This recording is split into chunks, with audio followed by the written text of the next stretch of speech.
Você está no canal Eu Estudo a Lição com o pastor Samuel Camilo. Hoje é domingo, dia 31 de dezembro de 2023. Estamos vivendo o último dia desse ano. Um ano que foi, quem sabe, emblemático para alguns de nós. Um ano talvez cheio de lutas, de dificuldades. Mas eu tenho a plena certeza de que se olharmos na perspectiva correta para aquilo que representou esse ano, talvez encontraremos grandes bênçãos que o Senhor derramou sobre nós. Gaste algum tempo durante esse dia louvando o nome do Senhor por isso. O tema que estudaremos será Salmos na adoração no Antigo Israel. O texto que está nos acompanhando durante toda essa semana encontra-se em Lucas no capítulo 24, versos 44 e 45, que diz assim: A seguir Jesus lhes disse, são essas as palavras que eu lhes falei estando ainda com vocês. Era necessário que se cumprisse tudo que está escrito a respeito de mim na lei de Moisés, nos profetas e nos salmos. Então lhes abriu o entendimento para compreenderem as escrituras. Bem, quando nós paramos para poder pensar um pouquinho na própria questão do livro dos Salmos, nós encontramos algumas informações que são fundamentais para podermos entender um pouco daquilo que era o dia a dia do povo de Israel e as necessidades que levaram esse mesmo povo a decidir por escrever, por compor esses mesmos salmos. É claro que quando você pensa no autor principalmente, normalmente esses autores estavam passando por alguns momentos difíceis, ou por alguns momentos diferentes. Davi, por exemplo, era um pastor de ovelhas, e provavelmente enquanto ele estava apacentando as ovelhas do seu pai, longos períodos de tempo nos campos, junto à natureza, observando um pouco daquilo que era a realidade das ovelhas enquanto estavam sendo apacentadas. Provavelmente olhando tudo aquilo, ele disse, o Senhor é o meu pastor e nada me faltará. Ele me faz deitar em pastos verdejantes e me guia em águas tranquilas. Um salmo que tem abençoado tantas pessoas e que provavelmente foi escrito num contexto bem interessante. Um jovem, sozinho, passando pelos perigos que a função de pastor exigia naquela época e ao mesmo tempo sentindo a mão de Deus tão perto. Você consegue imaginar que ele foi escrito num contexto, mas ao mesmo tempo exaltando sempre a pessoa de Deus. Foi o próprio Davi, e nós encontramos aqui alguns textos do nosso guia de estudos hoje, que vão mencionar exatamente isso, como 1 Crônicas 16, verso 7. Naquele dia foi que Davi encarregou pela primeira vez a Asaf e a seus irmãos de celebrarem com hinos ao Senhor.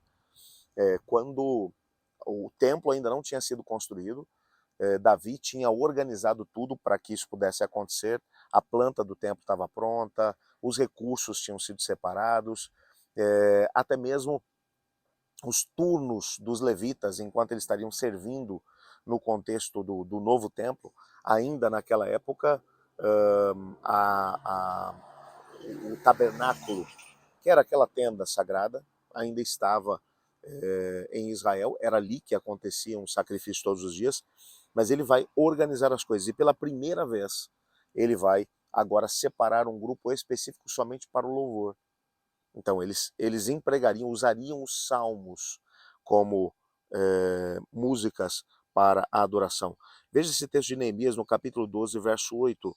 Agora, estamos falando de muito tempo depois, já depois do cativeiro da Babilônia, por volta do século 5 antes de Cristo. Davi viveu ali por volta do século 10 antes de Cristo, portanto, cerca de 500 anos depois, veja Neemias, no capítulo 12, verso 8. Também os levitas, Jesua, Benui, Gadmiel, Serebias, Judá e Matanias, esses e seus irmãos dirigiam os louvores, isso no contexto do novo templo. Quando você vai para... Aí você encontra aqui uma grande quantidade de textos do Antigo Testamento que mencionam os levitas que eram encarregados exclusivamente pelos louvores, mas queria mencionar para você aqui, Colossenses 3,16. Habite ricamente em vós a palavra de Cristo, instruí-vos e aconselhai-vos mutuamente em toda sabedoria, louvando a Deus com salmos e hinos e cânticos espirituais, com gratidão em vossos corações. Isso aqui é muito interessante. Veja Tiago 5, verso 13. Está alguém entre vós sofrendo? Faça oração. está alguém alegre, cante louvores. Quando você vai olhar para esses textos no contexto do Antigo Testamento, havia um grupo específico de levitas que no contexto do templo serviam exclusivamente para poder cantar louvores a Deus no contexto da adoração. Então, assim como você tinha levitas que se encarregavam exclusivamente do trabalho lá com as ovelhas, com os animais que iam ser sacrificados, com os utensílios sagrados, você tinha um grupo específico que trabalhava exclusivamente com os louvores. E essa prática vai ser trazida para o Novo Testamento. Você vai encontrar tanto Colossenses 3,16 vai mencionar os salmos como canções que deveriam ser cantadas na igreja, no culto de adoração a Deus. Tiago vai falar aqui de louvores. Alguns estudiosos vão mencionar que provavelmente essa ideia de louvores, ela já nessa altura, ela abarcava todo o conjunto de hinos que foram compostos depois no contexto do Novo Testamento, mas também de salmos que já eram cantados e que eram conhecidos por boa parte da igreja, que naquela época era composta por judeus. E esses salmos, eles eram cantados, eram entoados no contexto do louvor. Como já mencionamos anteriormente, por volta do século V, o trabalho de organização do livro dos Salmos, ele foi feito por Esdras. E isso aqui é uma coisa muito importante por Esdras e por um grupo de levitas que serviam junto com ele ali em Jerusalém. O livro ele foi dividido em 5 seções, que na verdade acredita-se que se tratam de 5 livros diferentes que acabaram sendo depois aglutinados num único livro. O livro dos Salmos ele foi organizado também de forma temática, tanto em aspectos cronológicos como também como em aspectos históricos. Assim como nós hoje temos o nosso cenário Adventista do Sétimo Dia, onde encontramos, se você for lá no índice, você vai encontrar temas diferentes, as músicas falam de temas diferentes.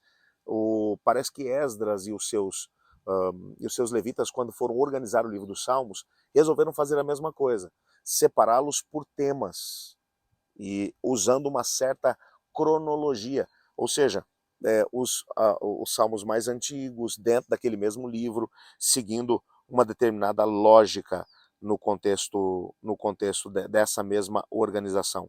Uma coisa que é bem interessante a gente pensar sobre essa organização que foi estabelecida, os teólogos eles mencionam que o Salmo 1, por exemplo, ele concentra a sua ideia nos ensinamentos da Torá, da lei de Moisés. Estamos falando aqui de Gênesis, Êxodo, Levítico, Números, Deuteronômio, onde você encontra o cerne de tudo aquilo que era o propósito de Deus para Israel enquanto nação e para o povo de Deus. Essa mesma ideia, ela vai ser mostrada, ela vai ser trabalhada dentro da estrutura do Salmo 1. Já o Salmo 2 vai se concentrar no reinado do Messias.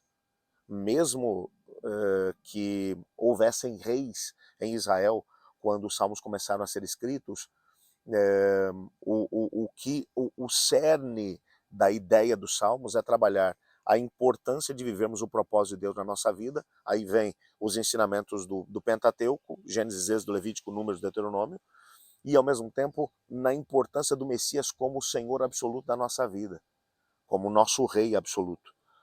Existem alguns elementos que são chave dentro do livro. Por exemplo, alguns salmos, como o Salmo 2, Salmo 72 e o Salmo 89, eles estão situados em posições específicas dentro do livro dos Salmos, o que fazem com que eles sejam destacados. E a sua mensagem é uma mensagem de que as pessoas deveriam olhar para o Messias. O Salmo 89, de maneira muito especial, é apresentado por alguns teólogos como centro do livro dos Salmos, por uma razão simples. Nele você percebe que todo o poder e autoridade são transferidos da monarquia para o Messias, por uma razão simples. Os descendentes de Davi haviam fracassado enquanto líderes do povo. Boa parte deles haviam se afastado do caminho do Senhor.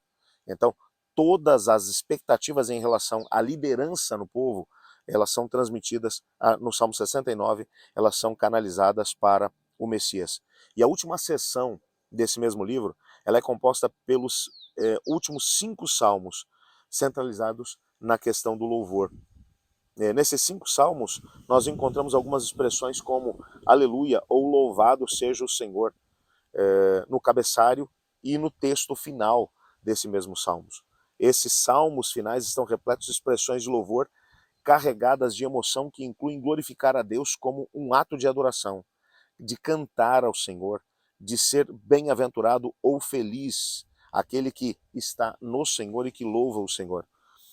Alegrar-se no Rei de Sião e exultar nessa mesma glória. Quando ele está falando do Rei de Sião, ele está falando principalmente aqui na questão do Messias que viria. Então, todo louvor e todo privilégio, ou toda a glória, são canalizados para Deus. Então, esses salmos, eles foram estabelecidos ou foram pensados tendo como base a vida cotidiana das pessoas, as suas lutas, as suas dificuldades, mas ao mesmo tempo havia sempre a ideia de que eles deveriam se alegrar porque possuíam reis em Israel, da família do Davi, mas que as suas esperanças não tinham que estar centradas neles, tinham que estar centradas no Messias, o rei que viria, e esse seria um rei perfeito, e ele dirigiria o seu povo até a vitória final sobre seus inimigos. E por isso Deus deveria ser louvado. Eu acredito que essa mesma temática ela pode hoje fazer parte da nossa vida. Continuamos olhando para as autoridades que foram constituídas, mesmo não estando num contexto de uma teocracia, mas entendendo que o Senhor Deus de alguma forma ainda dirige todas as coisas. Mas entendendo que o nosso olhar tem que estar voltado para Deus, o Criador de todas as coisas, aquele que vai nos salvar, que vai nos resgatar. E por isso devemos dar glória ao nome dele. Eu realmente acredito que podemos ser muito abençoados se soubermos dedicar tempo aos salmos, olhando para eles sob essa perspectiva. Vamos orar? Obrigado, Pai, por sabermos que o Senhor escolheu homens e mulheres com o propósito de poderem louvar o Teu nome. Os salmos que foram estabelecidos na Bíblia servem para poder nos lembrar que a nossa adoração tem que estar centrada na Tua pessoa. Nos ajude a podermos crescer dentro desse conhecimento e ao mesmo tempo a louvar constantemente o Teu nome, independente das circunstâncias. Colocamos também cada pedido que foi enviado para a nossa comunidade de oração diante do Senhor, pedindo que o Senhor responda de acordo com a sua vontade. Pois é em nome de Jesus que oramos. Amém. Bem, amanhã, segunda-feira, nós teremos a oportunidade de poder estudar mais um tema dentro do livro dos Salmos, que será Conheça os Salmistas. Eu estudo a lição, e você?